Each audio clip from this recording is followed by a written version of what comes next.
नमस्कार, आदाब, सत श्री अकाल, जय भीम, जोहार। मेरा नाम है नवीन कुमार। कॉकरोच जनता पार्टी के फाउंडर अभिजीत दिपके 6 जून की सुबह दिल्ली एयरपोर्ट पर गिरफ्तार होंगे या फिर वो पूर्व निर्धारित कार्यक्रम के तहत पार्लियामेंट स्ट्रीट थाने जाकर जंतर मंतर पर प्रदर्शन की अनुमति निर्विघ्न तरीके से मांग सकेंगे? क्या होगा? क्योंकि वो अमेरिका से दिल्ली के रास्ते में है और कॉकरोच जनता पार्टी से सूत्रों के मुताबिक जिस फ्लाइट से वो आ रहे हैं वो डायरेक्ट फ्लाइट है, तो ऐसा भी नहीं हो सकता कि वो बीच में उतर जाएं या उनको कहीं उतार लिया जाए।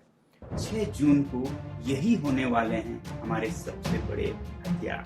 मैं लद्दाख से खतक लाऊंगा, आप अपने घरों से लाइएगा बहुत सारे फूल, और जिनके पास ना हो उन्हें भी दीजिएगा, क्योंकि वहां पर बहुत से पुलिसकर्मी, अर्धसैनिक दल और दस्ते हो सकते हैं और हम उन्हें प्रेम से, मोहब्बत से फूल देंगे, खतक देंगे। लेकिन प्रदर्शन की इजाजत तो अभी तक मांगी ही नहीं गई है और एयरपोर्ट आने से खुद कॉकरोच जनता पार्टी ने मना कर दिया लोगों को।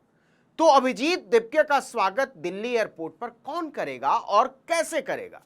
सिक्योरिटी एजेंसियां करेंगी और उन्हें पिछले दरवाजे से निकालकर नजरबंद जैसा कुछ कर दिया जाएगा, या फिर वो आराम से हवाई अड्डे से बाहर निकलेंगे और अपने साथियों समर्थकों के साथ ओला, उबर, रैपिडो या इसी तरह की कोई और टैक्सी बुक करके पार्लियामेंट स्ट्रीट पहुंचेंगे? होगा क्या उनके साथ और वो क्या करेंगे?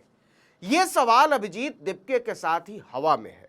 हवा में इसलिए कि अभिजीत दिपके ने सोशल मीडिया पोस्ट के जरिए अमेरिका से भारत के लिए रवाना होने की जानकारी दी है। उन्होंने 5 जून सुबह 7:59 पर किए गए एक अति संक्षिप्त ट्विटर पोस्ट में कहा कि भारत के लिए निकल गया हूं, मैं अपना भविष्य संविधान के हाथों में छोड़ता हूं, जय भीम। आपको बता दें कि आधिकारिक तौर पर कॉकरोच जनता पार्टी ने नहीं बताया है कि वो दिल्ली किस फ्लाइट से आ रहे हैं और कितने बजे दिल्ली लैंड करेंगे। हालांकि इसके पहले उन्होंने दिल्ली आने को लेकर जो लंबा वाला वीडियो पोस्ट किया था उसमें साफ साफ कहा था कि वो सवेरे सवेरे दिल्ली पहुंच जाएंगे। मैंने डिसाइड किया है मैं 6 जून सैटरडे सुबह दिल्ली आऊँगा, आप सब मुझे एयरपोर्ट पर मिलिए। अभिजीत दिपके ने खुद कहा था कि एयरपोर्ट पहुंचिए और हम सब मिलकर संसद मार्ग थाने जाएंगे। लेकिन लोग उस समय हैरान रह गए जब कॉकरोच जनता पार्टी ने दिपके की रवानगी से केवल एक दिन पहले अपील जारी की कि एयरपोर्ट पहुंचने की जरूरत नहीं है, please do not come to Delhi airport. CJP ने कहा कि दिल्ली एयरपोर्ट पर अभिजीत दिपके के स्वागत के लिए उम्मीद से कहीं ज्यादा लोग आने की तैयारी कर रहे थे, जिससे यात्रियों और सुरक्षा बलों को परेशानी हो सकती थी। तमाम पार्टियों के लोग आते हैं भाई, नेता आते हैं, खिलाड़ी आते हैं, स्वागत होता है, इसमें दिक्कत क्या है? लेकिन सीजेपी ने कहा कि इसी वजह से हमको समर्थकों से ये अपील करनी पड़ी। हम किसी तरह की असुविधा नहीं पैदा करना चाहते और आंदोलन को शांतिपूर्ण तथा कानून के दायरे में रखना चाहते हैं। अभिजीत दिपके ने वीडियो में कहा कि विरोधी आंदोलन को बदनाम करने का मौका ढूंढ रहे हैं, इसलिए समर्थकों को संयम रखना चाहिए। तो क्या 6 तारीख को कुछ होगा ही नहीं? ये सवाल अभी भी हवा में है। आखिर संसद मार्ग थाने पहुंचकर प्रदर्शन की अनुमति मांगने के लिए कितने लोग पहुंचने वाले हैं? अब देखिए कि अभिजीत दिपके और कॉकरोच जनता पार्टी ने सब कुछ हवा में छोड़ दिया है, लेकिन सोनम वांगचुक जैसे लोगों ने आगे बढ़कर जता दिया है कि क्या हो सकता है। क्या कॉकरोच जनता पार्टी की राजनीति इतनी ही सीधी और सरल है?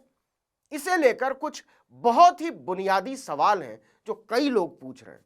देखिए, कॉकरोच जनता पार्टी ने 3 लोगों को अपना प्रवक्ता बनाया है। तीनों शानदार हिंदी अंग्रेजी बोलने वाले इलीट क्लास के कॉन्वेंट एजुकेटेड लोग हैं, प्रशासन और कानून को समझते हैं। तो उन्होंने संसद मार्ग थाने जाकर 6 तारीख से प्रदर्शन की इजाजत देने का आवेदन पहले क्यों नहीं दिया? लोग संदेह कर रहे हैं कि अभिजीत दिपके कुछ करना भी चाहते हैं या एक छिपे हुए संघी एजेंट की तरह सिर्फ लोगों का गुस्सा बाहर निकालना चाहते हैं, प्रेशर कुकर की तरह। अन्ना आंदोलन के समय देश ये देख चुका है। अरविंद केजरीवाल, कुमार विश्वास, किरण बेदी, मनीष सिसोदिया, योगेंद्र यादव जैसे लोगों के नाम पर संघ ने लोगों के गुस्से को मनमोहन सिंह की सरकार के खिलाफ भड़काया और नरेंद्र मोदी के लिए रास्ता तैयार किया। बहुत सारे राजनीतिक विश्लेषकों का मानना है कि अगर अरविंद केजरीवाल और अन्ना हजारे ने रामलीला मैदान का वो आंदोलन न खड़ा किया होता तो आज नरेंद्र मोदी सत्ता में न होते और देश की इतनी बुरी हालत भी नहीं होती।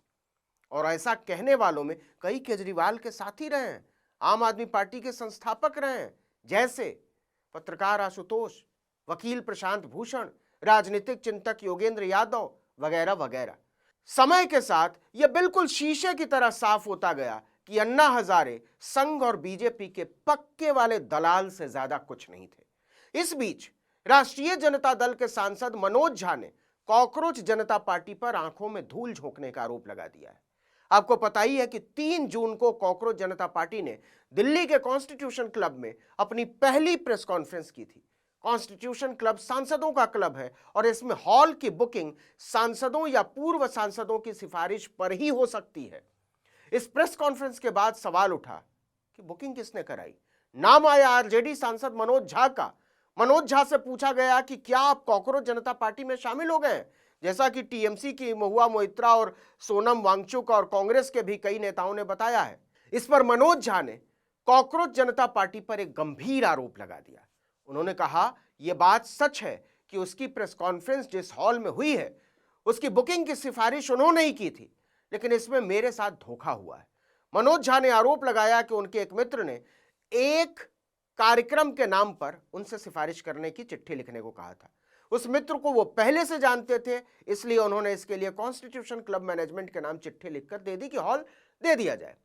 लेकिन न तो उस मित्र ने उन्हें बताया कि हॉल में कार्यक्रम क्या होगा और ना ही उन्होंने चिट्ठी में लिखा कि यह सिफारिश कॉकरोच जनता पार्टी के कार्यक्रम के लिए है।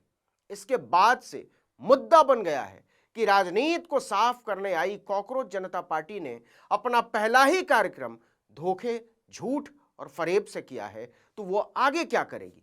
ये भी आरोप लग रहे हैं कि सबके पीछे असल में राष्ट्रीय स्वयंसेवक संघ है और इसका मकसद है नरेंद्र मोदी के खिलाफ तेजी से बढ़ती नाराजगी को डायवर्ट करना।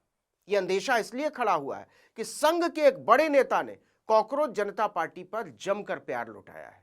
संघ के बड़े नेता सुनील आंबेकर ने सीजेपी पर मोहब्बत लुटाते हुए कहा कि ऐसी बहसें और अलग अलग विचार लोकतंत्र की सामान्य प्रक्रिया का हिस्सा हैं और उसे अपनी बात कहने का पूरा हक है। तो सवाल है कि अगर सचमुच में चीजें इतनी ही साधारण और सीधी हैं तो नरेंद्र मोदी की सरकार ने राष्ट्रीय सुरक्षा का हवाला देते हुए कॉकरोच जनता पार्टी का ट्विटर अकाउंट क्यों ब्लॉक करवाया, और अगर करवा दिया तो संघ ने इसका विरोध क्यों नहीं किया।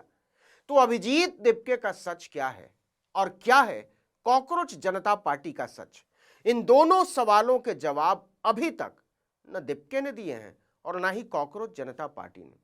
यह एक ऐसा समूह है जिसका न पॉलिटिकल एजेंडा सामने है, न सोशल एजेंडा और ना ही इकोनॉमिकल एजेंडा। रही बात बार बार बाबा साहब, गांधी और नेहरू का नाम लेने की, तो वैसा आम आदमी पार्टी भी करती रही है। वो भी महापुरुषों की तस्वीरें टांगकर राजनीति क्लीन करने के नाम पर ही सत्ता में आए थे। लेकिन सत्ता में आते ही अरविंद केजरीवाल ने जो पहला काम किया था वो था राष्ट्रपिता महात्मा गांधी की तस्वीर को दीवार से उतारकर डस्टबिन में फेंक देना। लेकिन समय का चक्का ऐसा घूमा कि जब केजरीवाल दिल्ली हाईकोर्ट में फंस गए तो उन्हीं गांधी का नाम लेकर अपने पक्के गांधीवादी होने के पक्ष में दुहाई देनी पड़ी। इसीलिए इस देश के ज्यादातर लोग जानना चाहते हैं कि कहीं अभिजीत दिपके भी तो अन्ना हजारे की तरह संघ के दलाल या उसकी कठपुतली नहीं है। इस वीडियो में इतना ही, लेकिन अगर आपने आर्टिकल 19 इंडिया को अब तक सब्सक्राइब नहीं किया है तो फौरन कर दीजिए, बेल आइकॉन दबाइए, घंटी जैसी आकृति लाइक कीजिए और कमेंट करके बताइए हमारा वीडियो आपको कैसा लगा। हमारा ट्विटर हैंडल है आर्टिकल 19_इंडिया और मेरा ट्विटर हैंडल है नवीन जर्नलिस्ट। नमस्कार।